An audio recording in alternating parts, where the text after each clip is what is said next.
Hi guys, and welcome back to part 2 of this design bedroom makeover. Again, I wanted to split this into 2 parts so it makes it easier to digest. In part 1, we talked about the design direction that we wanted to go in the space. I showed you the design vision board, which I said is a great starting point if you're thinking about making any design choices or transforming a space in your home. Then I showed you the floor plan of what it looked like before and where we want to go based on our design direction. And so now, continuing into part 2, I show you the rest of the prep work and then the reveal. So keep watching.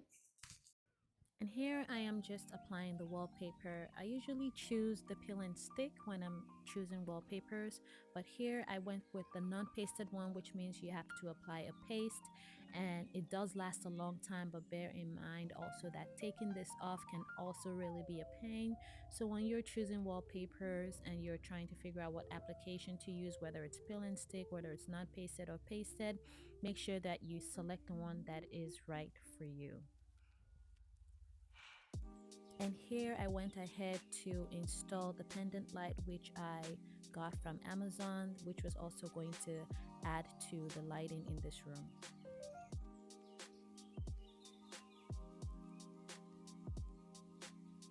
Then I moved on to the bunk bed. Remember, this is a twin over a queen bunk bed.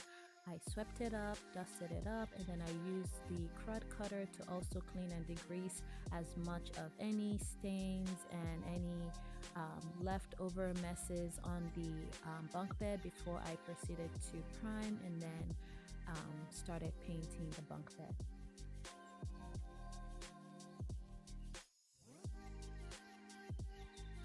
Again, I'll be pasting all the products that I used in this video as well as every paint option and color name.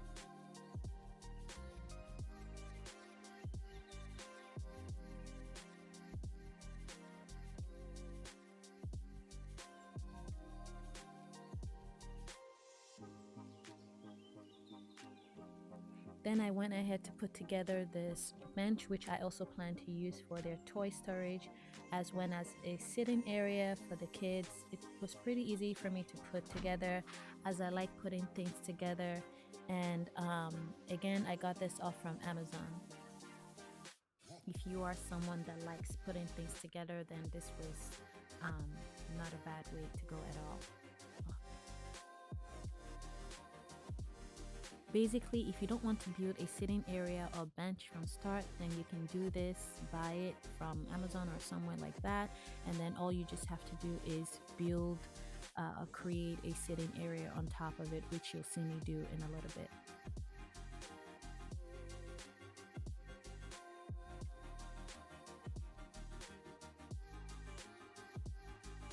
Then once I was done creating the bench, I went to the fabric store to purchase the fabric that I wanted to use to create the sitting area on top of the bench.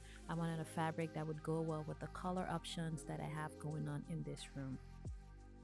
And here I started creating the sitting area to place on top of the bench. I got the foam and I also got the quilt batten to wrap around it to make it more comfortable. And here I'm just measuring and cutting it to size. Then I wrapped up the foam itself with the batten and then with the fabric that you now see and that you saw me order previously.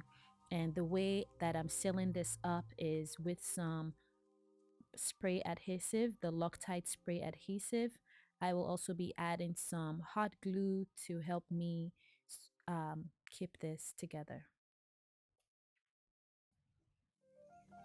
And so as you see here, I sprayed the adhesive and then I just basically fold and then I'm tacking it down or making sure that it sticks properly with the hot glue after folding. And then I turn over the foam and I spray the Loctite spray adhesive on the bench itself, and then I lay the fabric down along with the batten. And here we're just doing some final touches before the reveal of the space.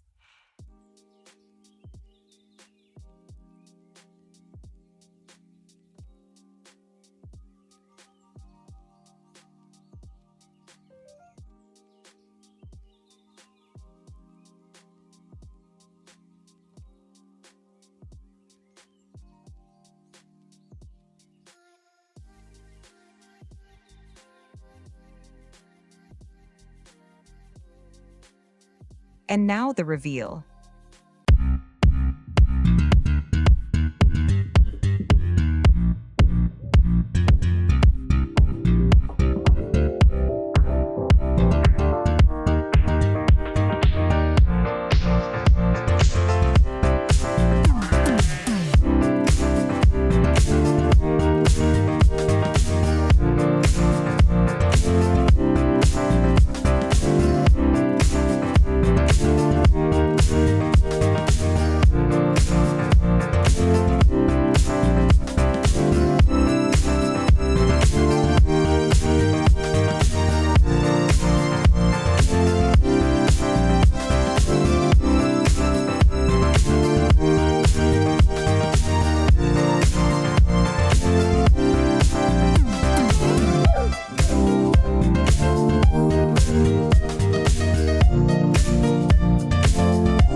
Wow, guys, do you see why I told you that this bedroom makeover was an extreme one? Look at all the design choices we had to make. Literally, at this point, I felt like I should just take the apartment with me, right? Like, so much changes.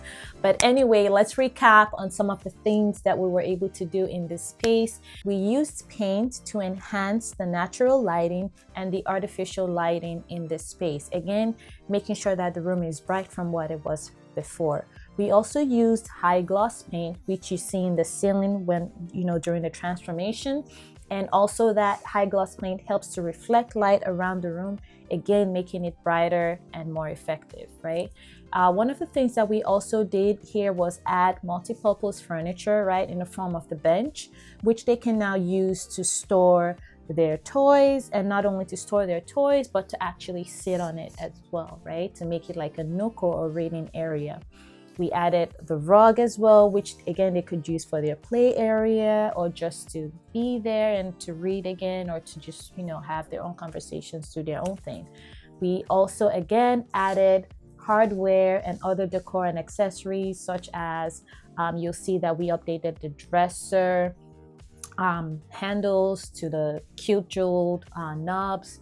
We also updated the door hardware in the space as well. And all of these helped to make this room a more functional, cohesive, inviting, playful space for the kids. So I hope you've enjoyed this video. If you have any comments or any questions, please leave them below. I hope that you were able to also learn some tips and tricks as well. Again, thank you so much for being here. I appreciate you. Please like and subscribe to keep supporting me. And I hope to see you soon. Bye.